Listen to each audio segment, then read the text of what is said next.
నిజామాబాద్ కామారెడ్డి రెండు జిల్లాల సరిహద్దు అటవీ ప్రాంతంలో పెద్ద పులి సంచారం కలకలం సృష్టిస్తోంది. కామారెడ్డి జిల్లా మాచారెడ్డి రేంజ్ పరిధిలో పెద్ద పులి తిరుగుతున్నట్టు ఫారెస్ట్ అధికారులు గుర్తించారు. పులి కోసం ట్రాప్ కెమెరాలు ఏర్పాటు చేశారు. మాచారెడ్డి అడవుల్లో విస్తృతంగా గాలిస్తున్నారు. అటవీ ప్రాంతానికి దగ్గరలో ఉండే గ్రామస్తులను, పశువుల కాపర్లను ఫారెస్ట్ అధికారులు అలర్ట్ చేశారు. 6 నెలల క్రితం గోదావరి నది దాటి జగిత్యాల జిల్లా మీదుగా నిజామాబాద్ జిల్లాలోకి పెద్ద పులి ఎంటర్ అయింది. అక్కడి నుంచి కామారెడ్డి జిల్లాలోని మాచారెడ్డి అటవీ ప్రాంతంలోకి తిరిగింది. ఆ తర్వాత రాజన్న సిరిసిల్ల జిల్లా మీదుగా సిద్దిపేట జిల్లాలో తిరిగింది. మళ్లీ కామారెడ్డి జిల్లాలోకి వచ్చిందని మాచారెడ్డి రేంజ్ అటవీ ప్రాంతాన్ని సేఫ్ ప్లేస్గా ఎంచుకున్నట్టు ఫారెస్ట్ అధికారులు భావిస్తున్నారు.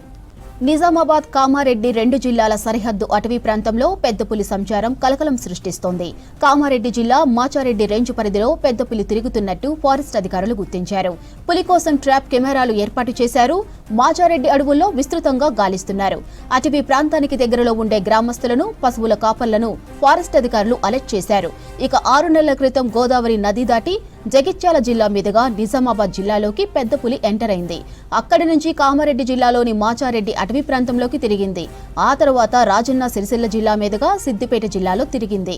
మళ్లీ కామారెడ్డి జిల్లాలోకి వచ్చిందని మాచారెడ్డి రేంజ్ అటవీ ప్రాంతాన్ని సేఫ్ ప్లేస్ గా ఎంచుకున్నట్టు ఫారెస్ట్ అధికారులు భావిస్తున్నారు.